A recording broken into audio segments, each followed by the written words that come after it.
Back in the States, we come over here to film.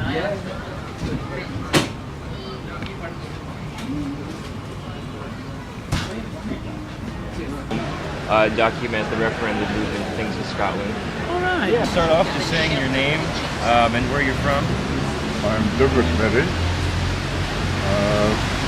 Where am I from? What place am I from? I move around so much. Originally in my life from Birmingham, England, that is.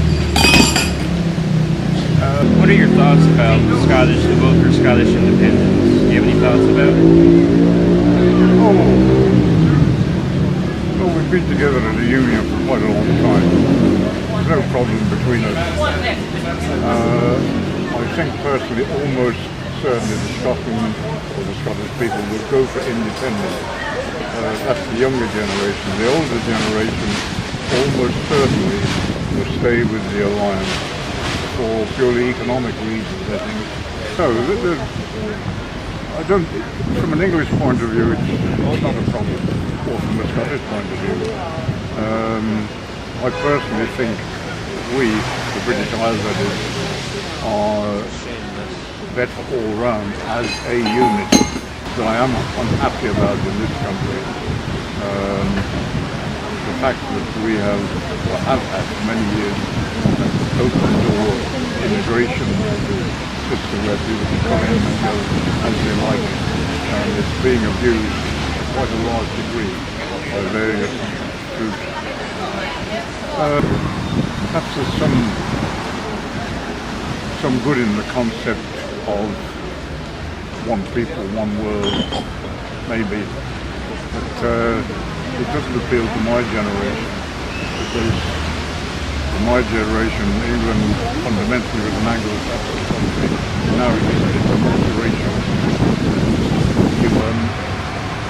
Although they've been part of the UK for several hundred years, one way or another, they are still a fiercely independent country.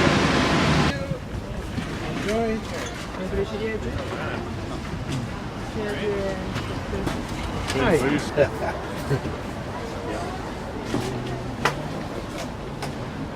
£3, you can have another one. Okay, I'll do that. Because it's £2.50 for this. There you go, thanks. You've been in Scotland. What's your name and what do you do? My name's Dave Leslie, and I'm a farmer, grow fruit.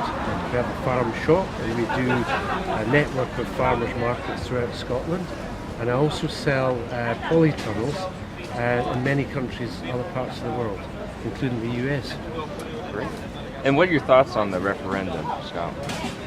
Well, it's a difficult one because I think a lot of people, their hearts say that they should vote yes. But when you look at the sort of economic situation, it's less certain.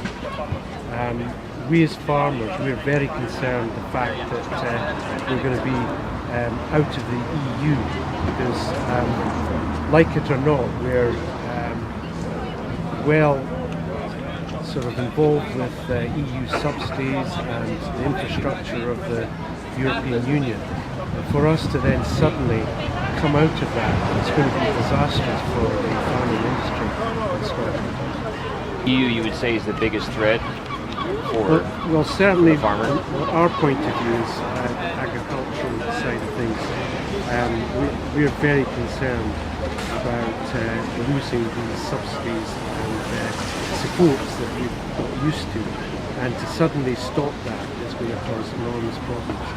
We have heard promises that this is going to be covered by the new Scottish Government, but we're not certain about that. You're not certain that they would be able to supply enough money, or that they would be able to get it to you quick enough? I think there's a big question mark if there's enough funds there to be able to support this. And I'm not sure politically if Scotland, who's independent, will be very happy about supporting farmers like we've looked after farmers and things. Is that what all the people get?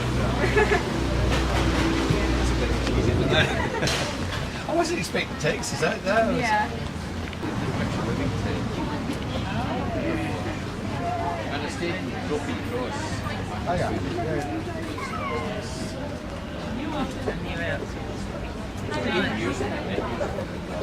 As the company, we're here approaching 100 years. Personally, I've been 56 years in Scotland, born and bred. Over towards Glasgow is where we're from. The very middle of Scotland. It's the middle of the middle, so that makes it the centre of the world. It's James Little, and I'm with Corney Soap Company, which is a family company of the Little family. Great. With the new referendum coming up, have you seen any differences in business? Very good concerns? I get a lot of inquiries. We trade quite a bit in London. We do consumer shows in London, so I get a lot of questions about it. I don't know if there's a great impact in business yet. I think the impact would be after independence, where we would hopefully get a benefit of an independence projection. I think that would be an effect. Well, that would be the hopeful effect. If confidence, I think there could be a great self-confidence boost and great advert for Scotland, for the brand. Good. Are there, should Scotland go independent, would you worry about taxes being imposed or not necessarily free trade from London to Scotland? It's a concern. Just, I would think there might be an emotional tax in that people would be less willing to buy, possibly. I would call it an emotional tax. But it's always a concern. Taxes are always a concern, but it could be a tax benefit right in another way. It would be in keeping with local conditions, which sometimes just now the local conditions aren't reflected in what happens in policy. Now, for the Scotland identity, that it's more than just bagpipes, haggis, and that sort of thing. I'm curious on what you think the Scottish identity really is. Caledonia, is it? Yeah. There is an individual identity. It's hard to see, being a Scot, getting a bit of outside the box view on it. I think there's a strain of Presbyterian Calvinism, but there's also a strain of input from other cultures, whether it be an Irish Catholic culture, a Highland Catholic culture. There's a large Asian culture which maybe would be Sikh. It tends to outside influences often are of a religious nature, but there's a large English presence in Scotland which sometimes isn't embraced, and that is an important part of the Scottish identity, is actually as is in Scotland, in England for a lot.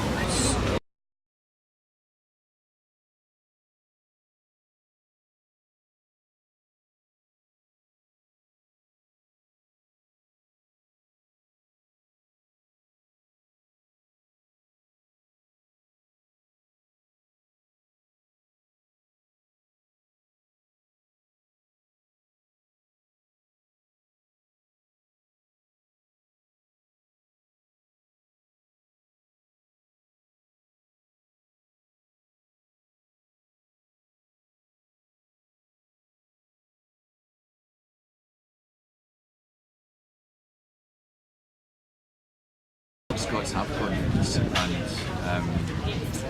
and I fear that they might not vote for what might be the best thing. They might just like staying in the house instead of going to school. You never really potentially learn as much as you can. You just stay in the house and encourage your mum. You've got to get out and try the brave stuff, and I think that's my take on what independence should be about.